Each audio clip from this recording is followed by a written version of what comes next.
Hello YouTube, this is Froogle. This is Prepared version 4.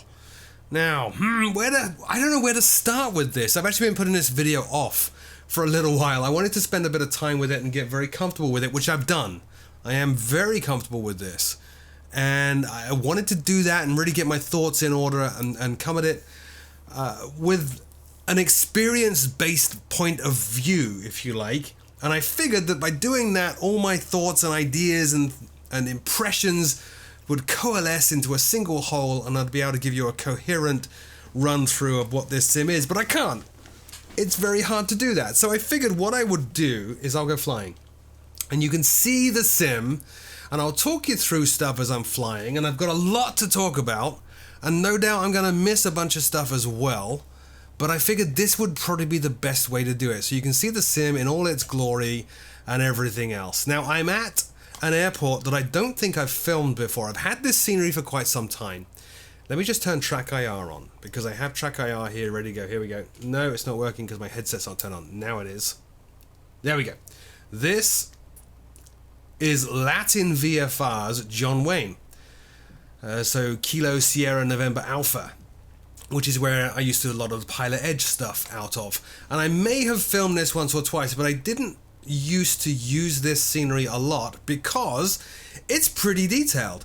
It's detailed enough that with everything else I have running in the sim, at any point in time, my sim would crash with the, yeah, you guessed it, the out of memory error.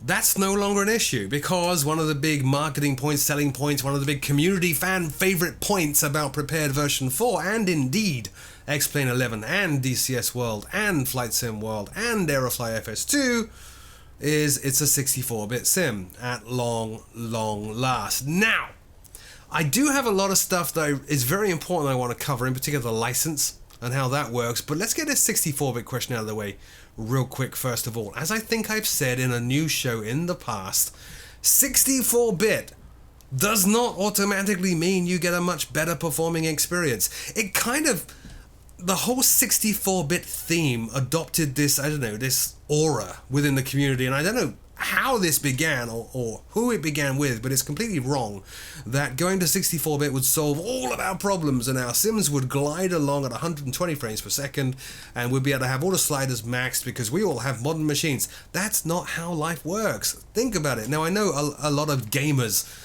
come to flight simulation, they say, why are the graphics so basic? I play Call of Duty all the time and my graphics are way better than this. Well, Call of Duty only has to draw scenery about a quarter of a mile tops away from you, whereas a flight simulator on a good day has to draw scenery about 20 to 100 miles away from you.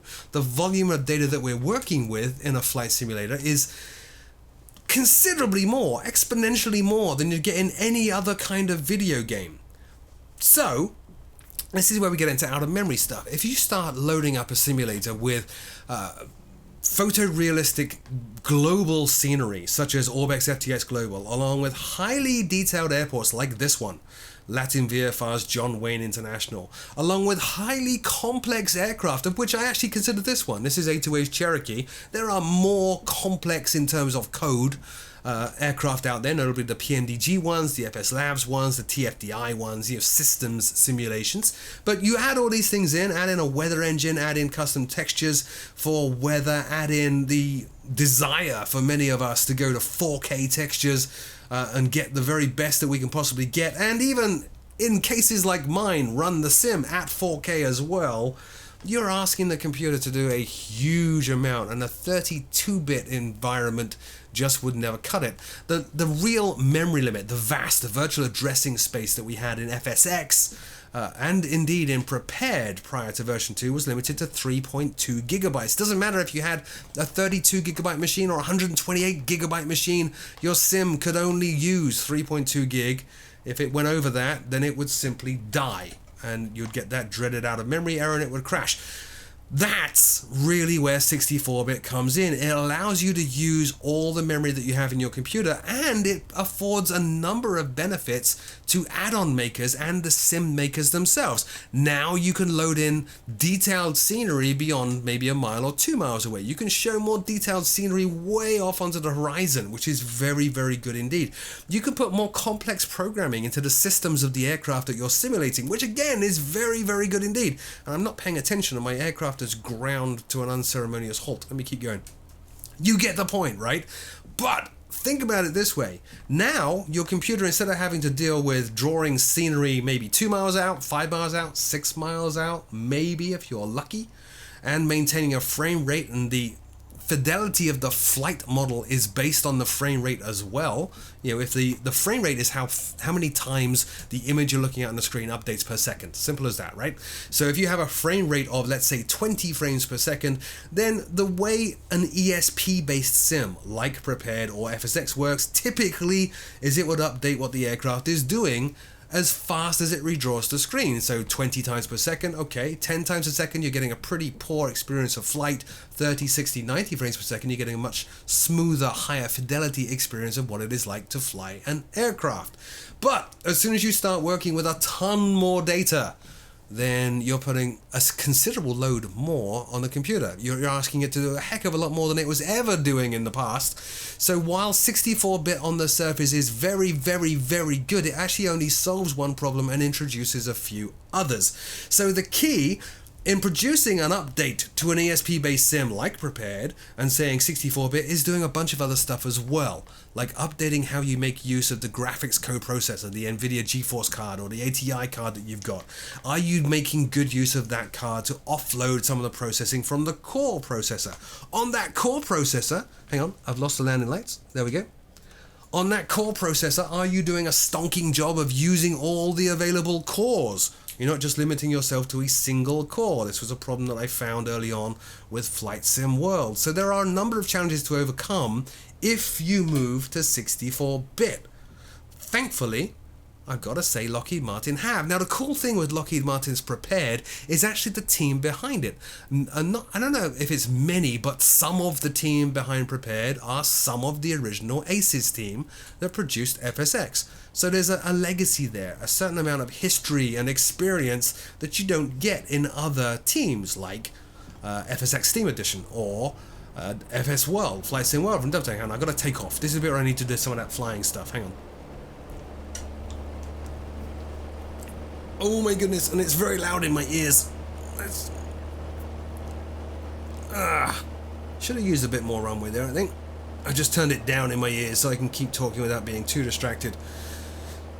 So that team brings with it decades, literally decades of experience building on this platform, and they have done a stonking job. So the move to 64-bit has been at once very, very good because we get rid of the out-of-memory era, and they've actually done a pretty good job of addressing all the other problems that come along with it. They do make better use of multi-core. They absolutely make better use of my graphics processor, but here's that but again.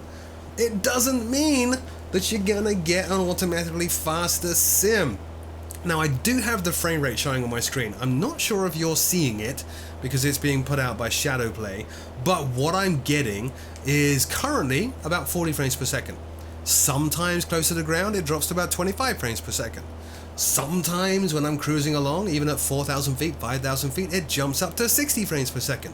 It still fluctuates quite a lot. If you're looking at Prepared version 4 and its magical move to 64-bit as the holy grail of performance, then no, that's not what you're gonna get unless you have an incredibly powerful and up-to-date PC, which frankly I don't. I built this one about 3 years ago.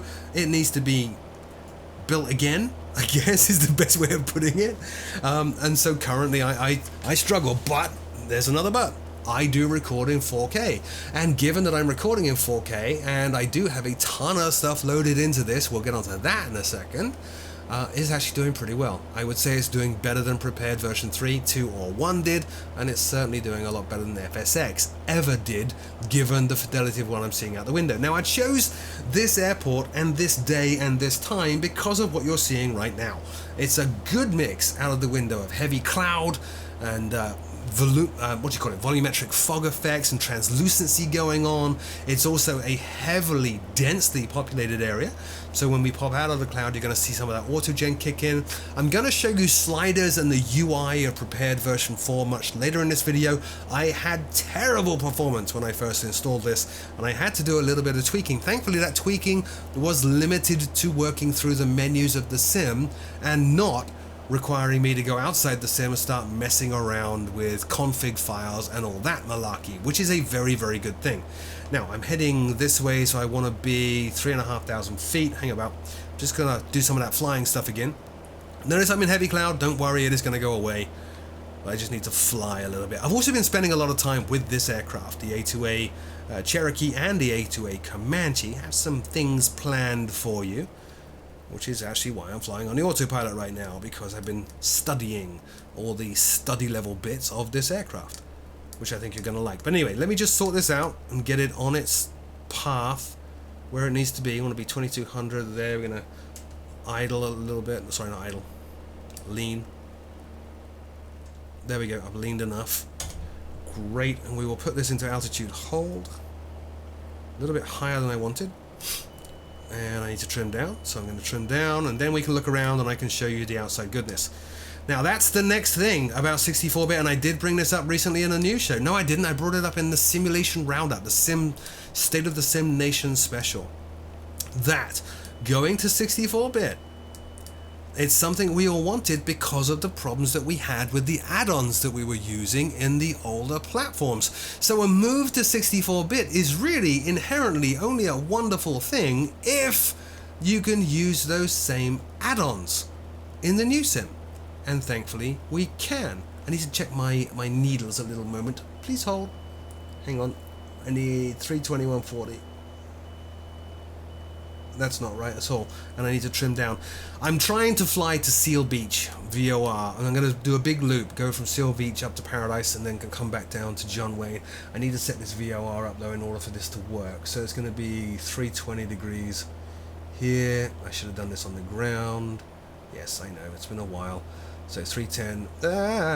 That'll do. 320. It's to my left, so I went a bit too far. So we're in heading hold. We'll pull this around to the left a little bit and try to get back on course. It is holding roughly the altitude I want, so I think we're good. But anyway, talking about all that scenery, so this is the cool thing, and I think this is probably the main selling point of Prepared version 4. The holy grail for many of us was what you're seeing out of the window right now. A 64-bit sim that ran all of our old add-ons. Now, it doesn't run all of our old add-ons. You need to go and get updates for those old add-ons, but thankfully many of the publishers of those old add-ons are publishing said updates completely for free. So I'm running, as I said many times already, the A2A Cherokee. Looking out the window here, this is Orbex FTX Global and Orbex Southern California. The weather is being provided by Active Sky 2016 for Prepared. The clouds are coming from ASCA, Active Sky Cloud Art. My controls are being handled by none other than FSUIPC. Everything that I am used to using in an ESP based sim. My views, let me talk about my views. Look, my views are chase plane. Everything that I'm familiar with using is here. It is here in Prepared version 4, and that is probably the biggest win of Prepared over any other ESP based platform out there, in that Lockheed did an amazing job at working with the developer community. To me, there were a lot of rumors about Prepared version 4 and 64-bit, but nothing confirmed. It just kind of came out of nowhere. Oh, I'm way off. Look, 289. I want to be on 320. Let's do a much harder turn to the left.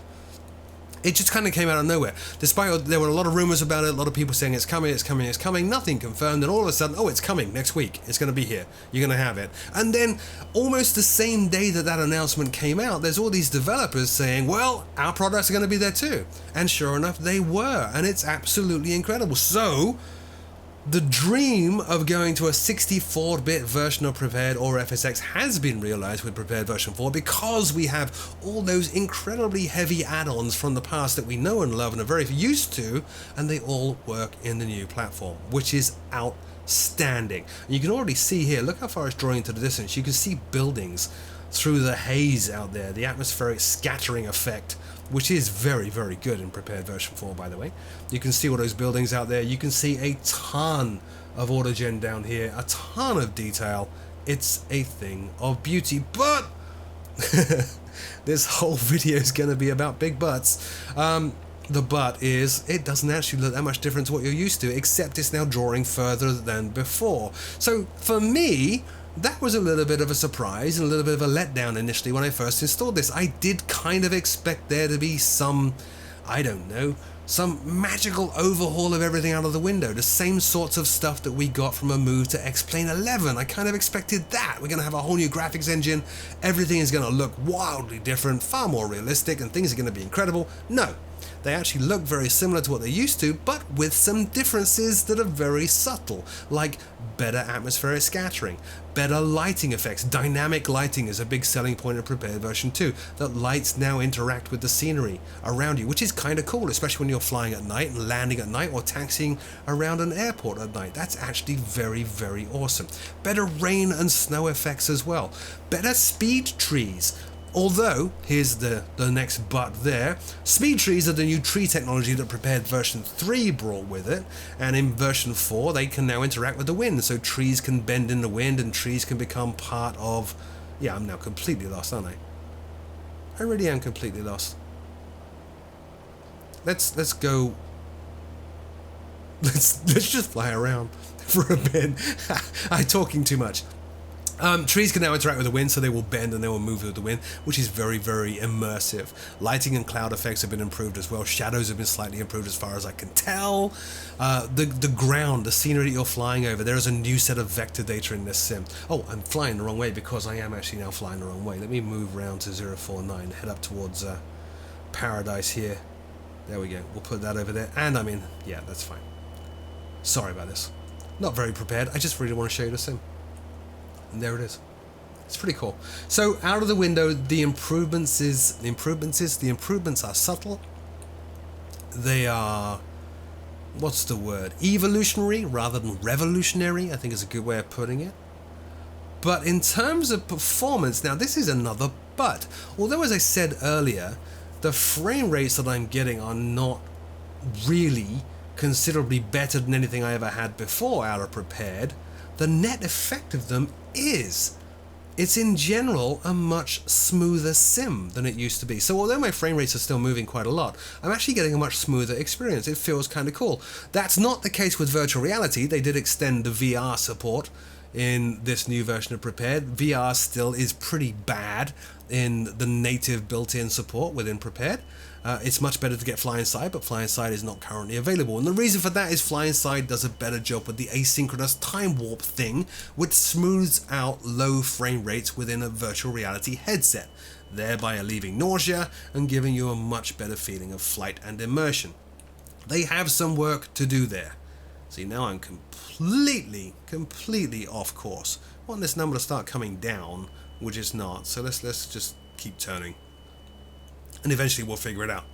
So that's a bit of a letdown. But overall, you know, although the frame rate does appear to be fluctuating for me, I've never found it to be the problem that it used to be in FSX or Prepared version 1, 2, or 3. I haven't suddenly found myself flying along, actually noticing the frame rate when it's not displayed and going, oh my god, my frames have gone through the floor, which is a wonderful, wonderful thing. Now, while I try to figure out where the heck I am, which is not going to be easy. Oh, actually, we are coming up where we want to be. I want to be going from... There we go. We are where we need to be. Turn harder, faster. There. 45. I want to be on radial 49, basically, heading from Seal Beach. That's what I'm trying to do here. Badly. Thank goodness I'm not on Pilot Edge right now. 47. Should just about scrape 48, and you can see my needles are coming lined up here. Let's put this into VOR, into track low, and we'll track that all the way up until this one aligns itself and we're good to go. Okay, where was I? Ah, yes! I was going to tackle that thorny subject, the license. Now I've got to talk about the license here. because this comes up every time, and it always becomes a huge debate. And again, it's a bit like that 64-bit misnomer that 64-bit's going to solve all our problems, because so many people have said it, therefore it must be true. The license is a little bit like that. I get this question so much on Facebook and on YouTube. Froogle, which version of Prepared should I get? Well, there are 4 versions of Prepared. Version 1, 2, 3, and 4. This is 4. So you're looking at. What they actually mean when they ask that question is, which license should I get?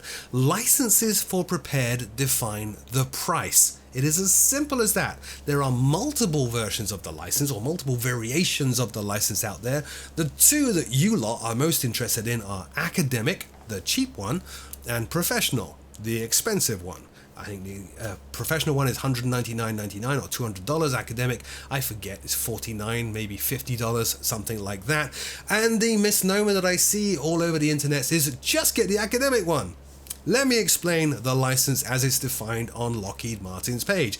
Academic is a discounted price for students. Their licensing grid defines a student as somebody at school, K through 12, students and undergrads. Professional is for anyone else except developers. Developers have their own special license. Now, having said that, I know keyboard warriors are banging away on their keyboards right now. Blah, blah, blah, blah, blah, blah, blah, blah. Let me go a little bit further and just qualify this. My good friend Kyle at PMDG, he was asked this question when we were beta testing one of the PMDG aircraft, and he answered it with this statement: your license choice is between you and Lockheed Martin. The qualification for each, though, is pretty clear on Lockheed Martin's license page, and I have to agree with that. The qualifications for professional or academic, more importantly, are extremely clear. Now, the reason I bring this up is I know a lot of you don't qualify for the academic license, but you buy it because it's the cheap one.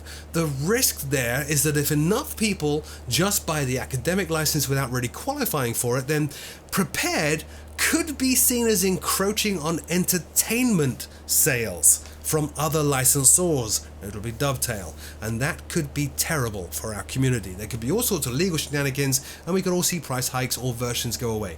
That's all I'm going to say on it. Let's not have a debate in the comments. The version you're looking at right here is Prepared version 4. The license you're looking at is the professional license. There's no difference in functionality other than the academic one has a little academic watermark at the top. The next question that comes up is, or statement that comes up is, I can't get Prepared because it's not for entertainment. Lockheed Martin have said on their website, on the front page of Prepared version 4's page on their website, acceptable uses of this platform include simulation, learning, and training. That's it. The entertainment thing is because of that thing I just mentioned, that Dovetail owned the entertainment license to ESP, therefore Lockheed Martin cannot sell an entertainment simulation based on ESP. It would be encroaching on what Dovetail have. But if all you want to do is learn how to do stuff, simulate doing stuff, or train to do stuff, you're in. You qualify. It's as simple as that. So all the people have been holding out saying I can never get Prepared because it's not for entertainment, that's got nothing to do with it at all. If you're into simulation, you want to go fly simulated stuffs, then you are just fine. Anyway, that's all I want to talk about on the license. What else is there in Prepared version 4? Well, it has 21 aircraft built in now, which is a number a little bit higher than used to be. We've now got F-16s in here, which is kind of cool. We have the Black Hawk and the other one. I forget what it's called. The other version of the Black Hawk. There's a ton of built-in aircraft now. I've already mentioned the performance. Performance overall is a little bit better. It is not a massive leap that a lot of people were expecting, but the overall result, as you're seeing here, we're cruising along through clouds. There's translucency, volumetric fog effects. Sim is doing just fine. There are some updated physics elements within the sim. You won't typically notice them though in an aircraft like this because most of the high-end aircraft producers in FSX and Prepared do a lot of coding around the sim's aerodynamic modeling to produce something a little bit better. So the A2A Cherokee here feels exactly the same as it did in FSX and in Prepared. However, you will notice some differences, a little bit more fluidness, a little bit smoother in some of the other default aircraft. All right, we're coming up on the intersection between Seal Beach and Paradise, so I do need to start thinking here about turning around and heading towards John Wayne, so you can see more of the scenery as we descend. So let me do that. I'm going to put the heading here on, well actually we're going to leave it on 50 for right now, and we'll just go on heading hold once we intercept. I can turn this over to VOR2, by the way. We're looking to intercept 256, so we're at 253 right now, so at 256 we'll just go into heading hold, fly a little bit and then turn and turn, change my radios over and fly back towards John Wayne International. So, given that I paid for this, now that's interesting as well, by the way. X-Plane 11 was sent to me for free, Flight Sim World was sent to me for free. I bought Prepared version 4 and I bought it for the $200 professional license. Am I happy with my purchase? I basically blew a month's worth of YouTube income and bought this brand new sim. If you look back over the history of Prepared now, this is the culmination of $800 worth of investment in the core sim itself. Am I happy with that investment? Gosh, you know, when you put it in those terms, I don't know. I'm sure my wife could probably argue that we should have saved that money and used it for other things, but ultimately, yes. What we have here is an incredibly stable ESP-based simulator. Incredibly stable. One of the curses I always had, and actually this is one of the things that stopped me recording recently over the past year or so, other than my time, is the fact that, okay, I'm going to sit down and I'm going to record a fully loaded flight here with FSX or with Prepared version 3. Well, it's going to take me 3 to 4 hours to get the sim into a state where I can even turn a camera on, because I need to update all this other stuff, and I need to mess with all these config settings, and I need to try this and try that, and the sim is likely to crash 2 or 3 times, and I'm going to need to start over as a result, and it's a huge pain in the behind. That is not the case with Prepared version 4, and I am really, really terribly happy about that. So yeah, I think for me, as a flight sim nut, it's okay. It's okay. Spending the extra 200 this time around, spending 800 total to invest in this platform's development it's been okay. You know, I'd rather not have done it. I would rather have spent $50 each time, but again, that's my choice with the license. The license is between, in my case, me and Lockheed Martin, and I want to not risk our community. So that's how I went. So yeah, I think I'm quite happy with this. I do like it. I do prefer it. I love that there are all these add-on manufacturers out there producing new stuff for us, and most of it is for free. That is awesome. Very, very happy about that one. So yeah, overall, no regrets. No regrets at all, really.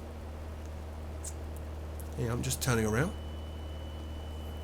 In fact, I would say, recently, I've done more simming in my spare time here at home than in any other point since I started this channel, because this really is a golden age of simulation right now. X-Plane 11 with Ortho for XP and some of the cool aircraft out there is just sublime. I've seen sights in X-Plane 11 that I could never have dreamed I would ever see in a desktop-based simulator just 3 years ago, which is cool. And now we're Prepared version 4, I have a lot of familiar old friends that I'm welcoming back onto the screen because they just work exactly as I always hoped they would, and it is completely phenomenal. So yeah, I'm really, really pretty happy with how things are going. This is a golden age. X-Plane 11, Prepared version 4 have made things very, very good for us. I'm quite happy with all this. I just can't get onto this ILS here because I'm talking too much. When I land this, I'm going to fly into John Wayne and land it. When I land it, I'll run through the menus and show you some stuff. I will show you what I did to improve performance. As I said, when I first installed this, my performance was atrocious. It's not now. It's much better now. And that was just by turning a few things off, which I'll show you. Notably, in fact, the trees in Autogen. Turning that off considerably improved things, so that's one thing. But I'll show you all the options that are up there. We'll see some of the default aircraft and all sorts of things like that. By the way, if you do go back in time and look at that State of the Sim Nation video that I did, you will see a little clip in there of a landing at night in Prepared. Landings at night in this are amazing. They really do look good. They really do look very, very realistic indeed. Worth checking out. What the heck is going on with this? It says, I think I just turned too wide here. Let me just start over with this whole thing. See, this number should be coming down, and it's not. Please hold. It doesn't matter. We can just fly around. We can look at the landscape. Look at this. Look at the detail down here. Look how crisp all this is, by the way. Look. Very, very lovely. Very crisp. Almost looks like a little model, which is how it should look. I'm very happy with that. We do get some blurries in this. I've noticed if I put it into a flyby mode camera, which I will do in a bit, you'll see some blurries in the distance. That's okay. We're not seeing anywhere near the level of blurries that we're seeing in our Flight Sim world. And performance, as I said, is just fine. Look, volumetric fog here. The background, the scenery kind of fading in and out through this cloud that I really shouldn't be in, but I am. Which is very cool. I'm digging that. And that beeping, by the way, is just the autopilot asking me to retrim, which I'm doing. Okay, I'm completely lost, but it's fine. We'll just keep flying around. Look, scenery just peeking through these clouds.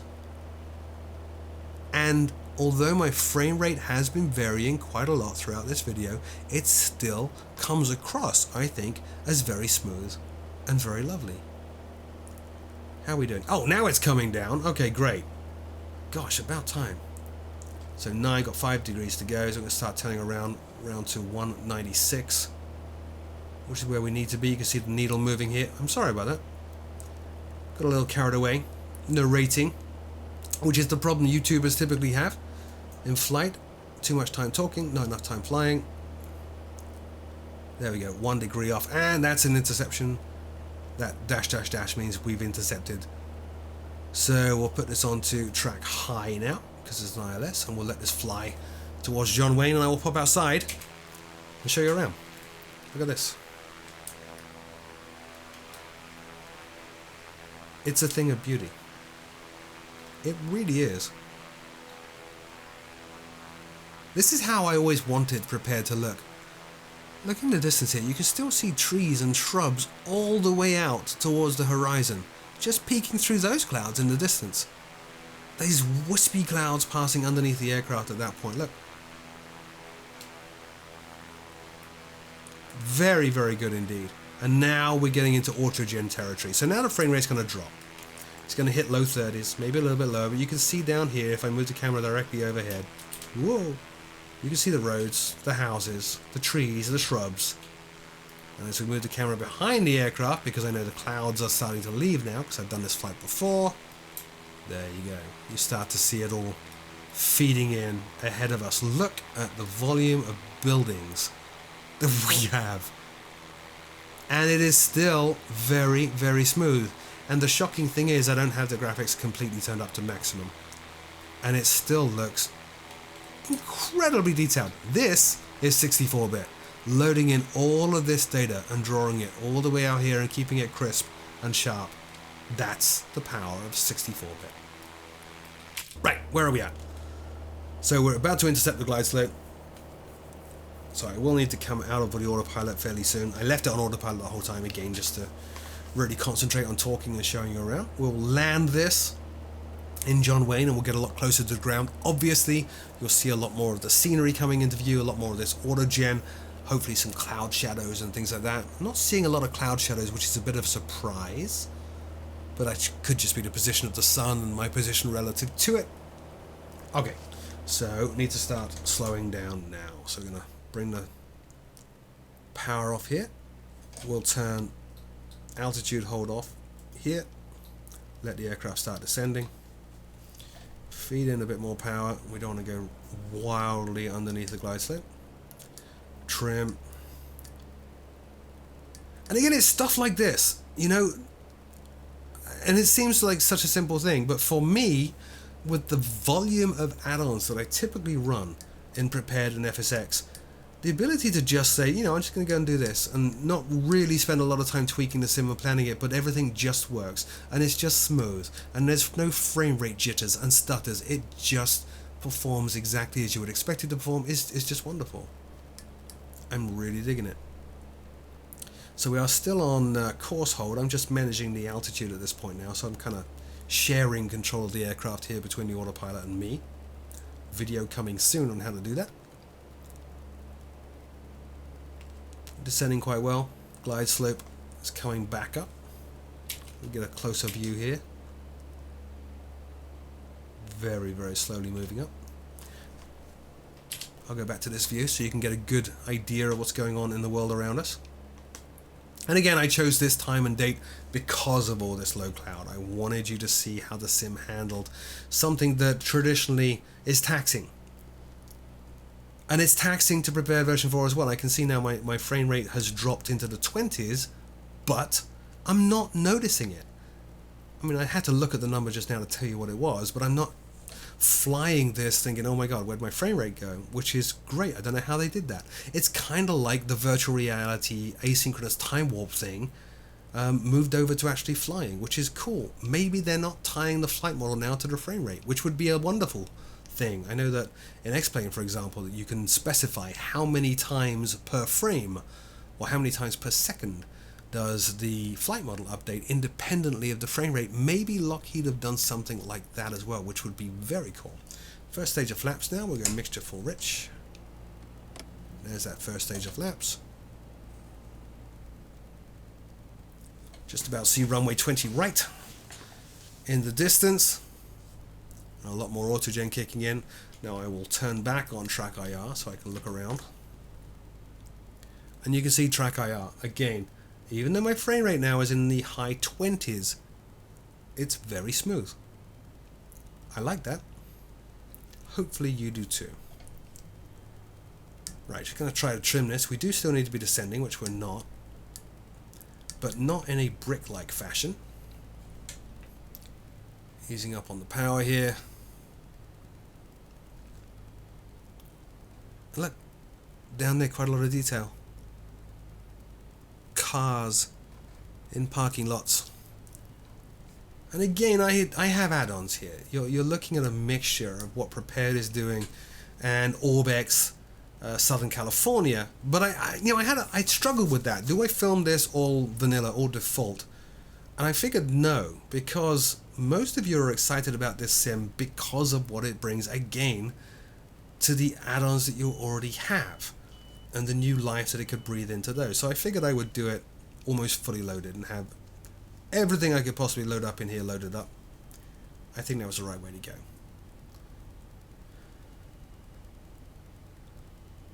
But on that performance front, I mean, there are a couple of airports I've got that I was hoping. I kind of got carried away with that whole 64-bit as our savior meme as well to a certain extent.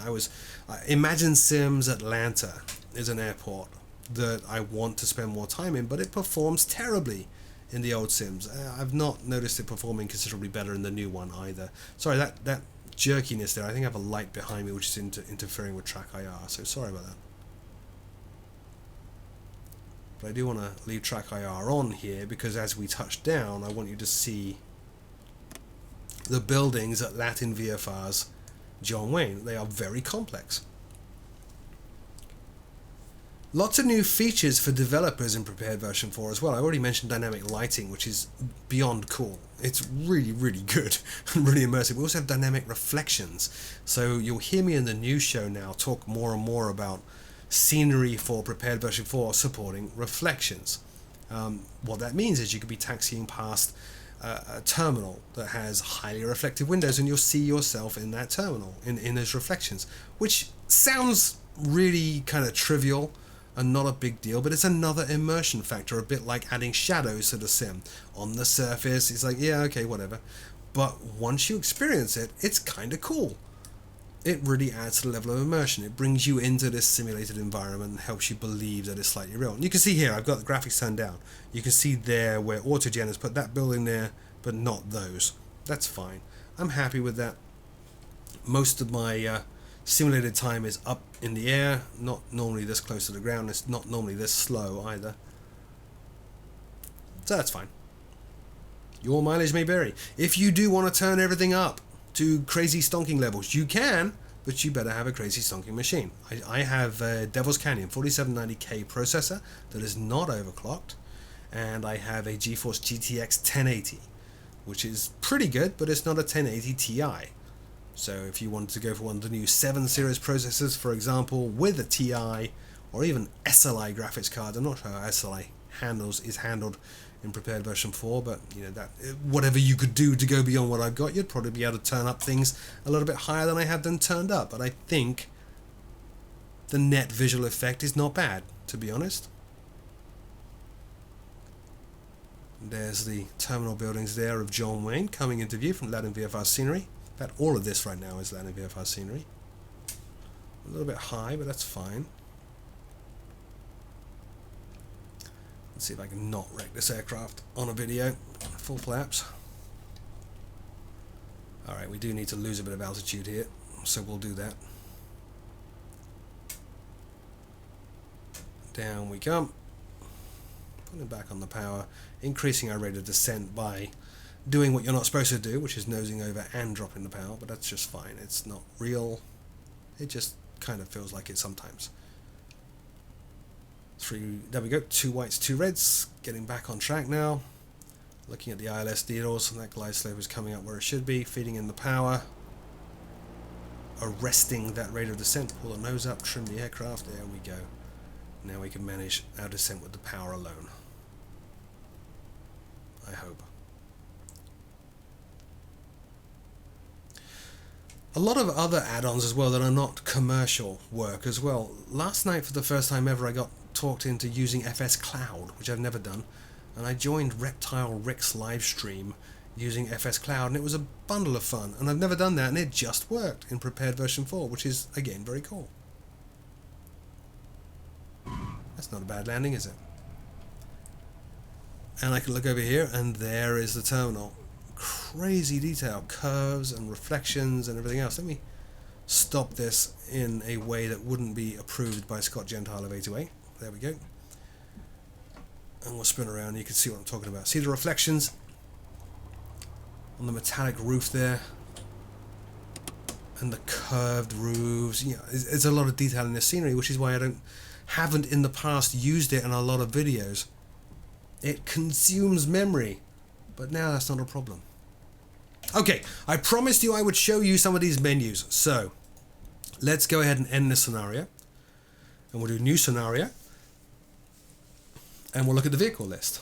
So I got a few things added in here already. Obviously I've got all the A2A aircraft. A2A have updated almost their entire catalogue except the Connie right now, which is very, very good indeed. The Alabeo extras are a default aircraft, and we have various avatars. Now there are new avatars in here. There's a SWAT avatar and a Special Forces avatar and all sorts of stuff. There's a Baron here, which we always had. The King Air 350. This is the A2A 172 Trainer. Coronado's A36 Bonanza. F-22 Raptors. F-35A Lightnings, which is very good. Fury 1500, that's a new one. The Constellation, the default Constellation, is back. The Electra is back. There's more default Constellations, and there's a new one as well. The Lockheed Martin F-16A. Now, I'm not sure why the preview image is not showing, but we'll get past that, I'm sure. Milviz F-86 Sabre. Milviz have updated their aircraft and are moving through their catalogue as well, so I've got a Sabre installed right here now. P-38. What else have we got? Sorry, P-38 here from Milviz is actually a default aircraft. Mooney Acclaim again, Piper Cubs again, all the PMDG ones of course. Now, this is a good one as well. The Real Air Lancer Legacy and the Duke, the Turbo Duke, they both install. Although that company is not producing updates for their aircraft now, the old aircraft do install in Prepared version 4 and work just fine because they don't have a lot of complex programming. It's when you have that complex programming that all the DLLs that A2A drop in and PMDG drop in, then you have a problem.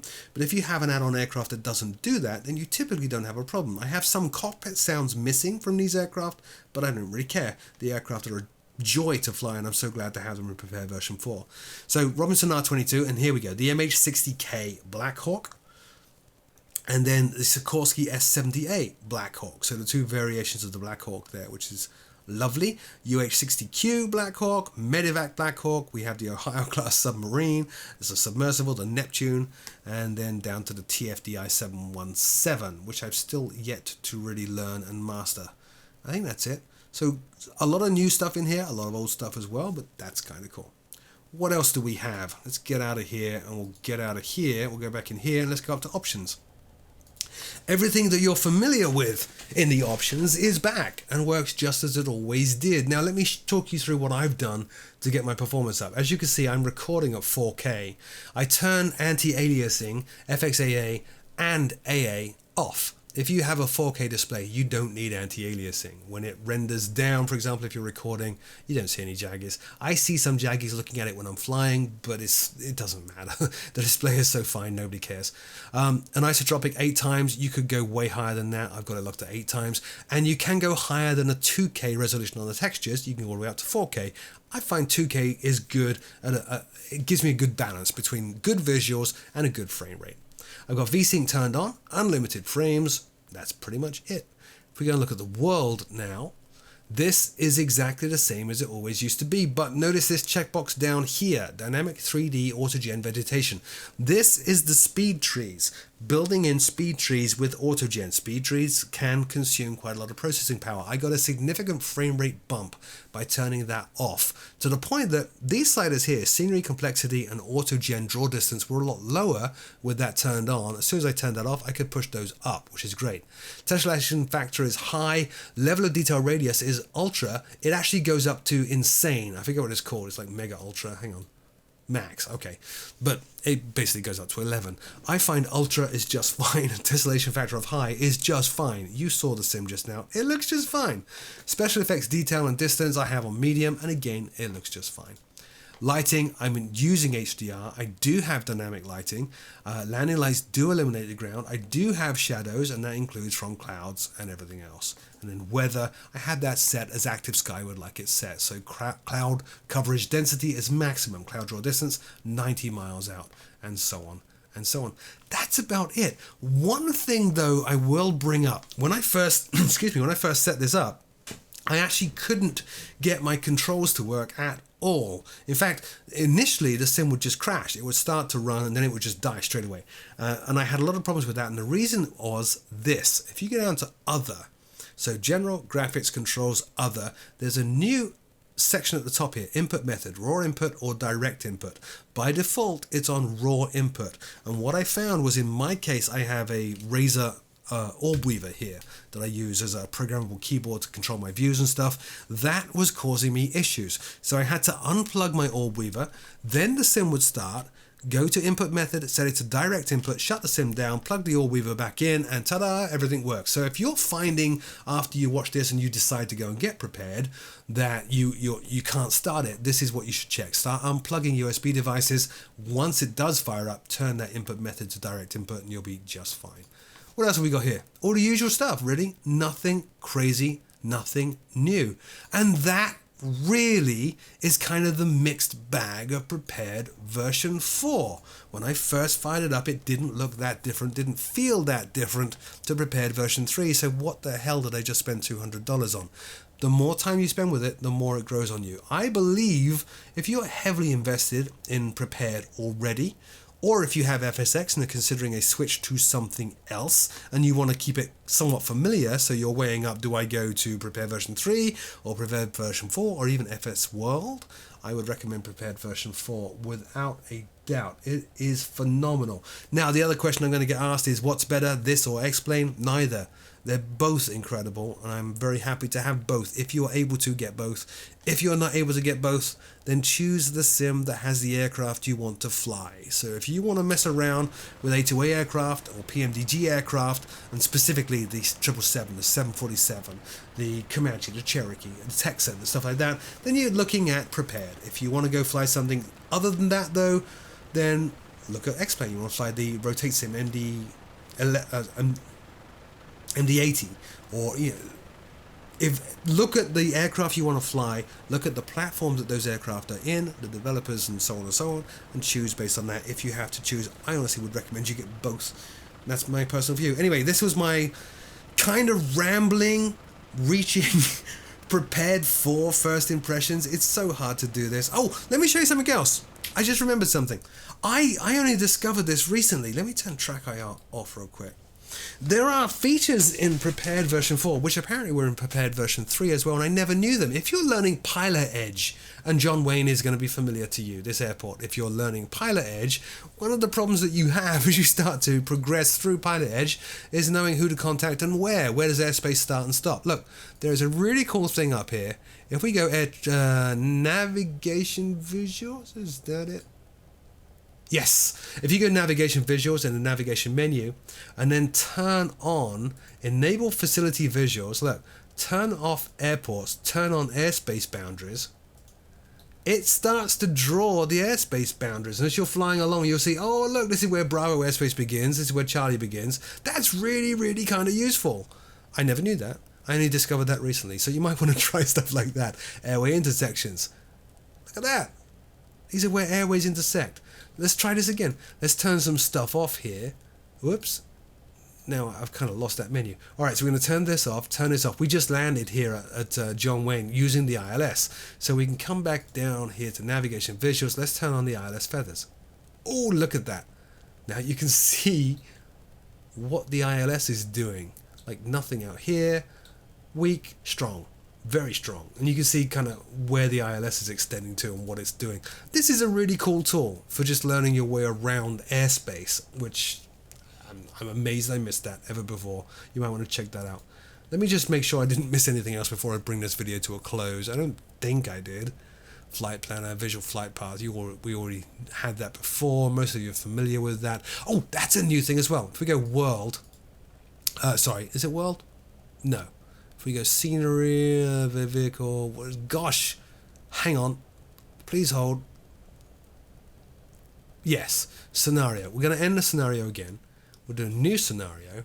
Watch this. If I can go change airport now, this is kind of cool. So we'll go to Sanford, my home, KSFB. What you can do, you've got active runways you always used to have and all these parking spots, but now you have a new entry. Look, tower controller. That's a brand new thing. And if we click on tower controller, then what it's going to do is throw you in the tower as an air traffic controller, which is very handy for a multiplayer session using FS Cloud or the built-in multiplayer. Incidentally, if you do use the built-in multiplayer in Prepared, then the quality of the voice comms system in the sim has been radically overhauled as well. It's much higher quality than it ever used to be. Hang on, I'll cut it here. I'll come back when this is finished loading. There we go, welcome back. I'm in the tower at Sanford. Isn't that wild? I don't know how I move. Does my joystick work?